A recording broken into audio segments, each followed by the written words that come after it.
Are you guilty of treating your product like your high school girlfriend? I'm Mark Copeland. I'm the Value Analysis Whisperer. This is Sutures and Cents, where we talk business to clinical, clinical to business, clinical to clinical, and business to business. I had a conversation with a rep this week who said this exact quote, and it's brilliant. I'm going to read it off this. I've been treating my product like my high school girlfriend, completely mesmerized and way too close to see what the rest of the world that matters views. He's absolutely right. And this is what I see. I get a lot of reps who reach out to me, a lot of companies reach out to me and say, hey, we're trying to get our product approved. Here's what we submitted, and we're just not hearing anything. And it's champion can't get it, and it's dying, and nobody's paying attention. And when I read what they said, I'm like, well, no wonder. Because here's the single biggest mistake everybody in med device sales seems to be making when it comes to getting their products approved at ambulatory surgery centers or hospitals.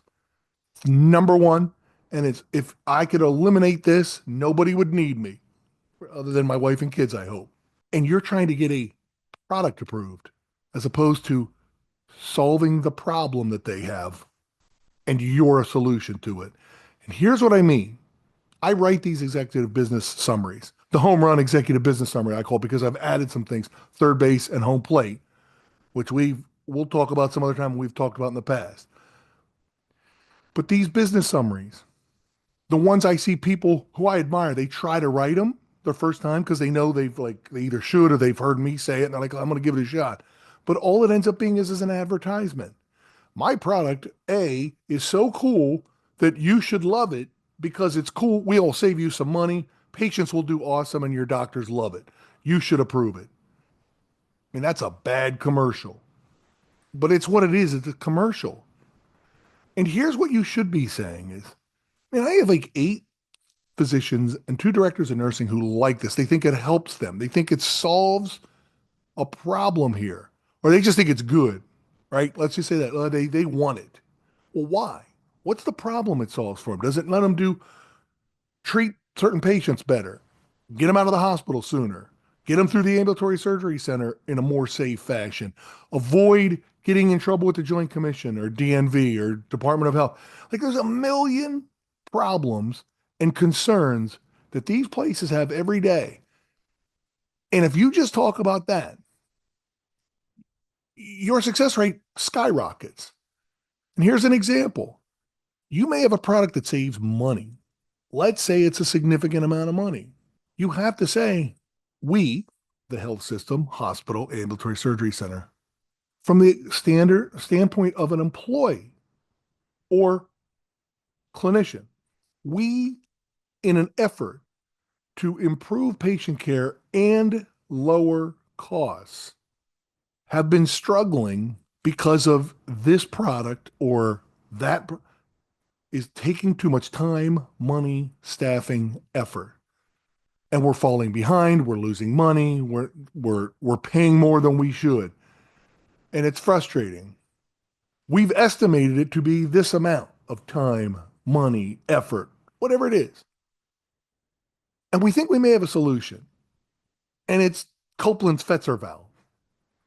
And if we start to bring Copeland's Fetzer valve in here, what we think is we're going to save this many hours a day, this much staffing requirements, this much money because it's less expensive than the other company's product, or it costs a little bit more, but it gives us this bigger yield, this bigger outcome. We're not doing that. What we say is, my Coca-Cola is better than their Pepsi. You should have my Coca-Cola on your shelf because it's awesome. Everyone here likes to drink Coca-Cola. They should have the right to their Coca-Cola. Now, I know Coca-Cola is a little bit different than, you know, a clinical outcome for patients. But if you don't think about the problem that you solve and describe it, how somebody who doesn't operate or take care of patients, or how are they going to know? They won't. They'll have no idea. So if anybody, by the way, wants a really good explanation on how to write a good executive business summary, I have plenty of stuff. You can get it for free. I'll send it to you.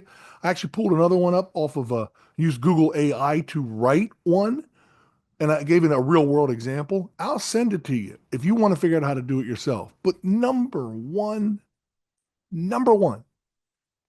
in every good executive business summary is here's the problem. The problem is not, and is never Coca-Cola is great and our people enjoy it more than Pepsi. We should have it. That's an advertisement. It's not an executive business summary. That's a lousy way to do sales. You want help? Reach out to me. I got a million examples. And if you really want me to, I'll write them for you so you have a sense of what I'm talking about. But I've got the skeleton, I've got the format, I've done it a million times. It's the single best thing I've done to help me get my products approved. And I use it as a sales aid when talking to other people and show them here's the benefit.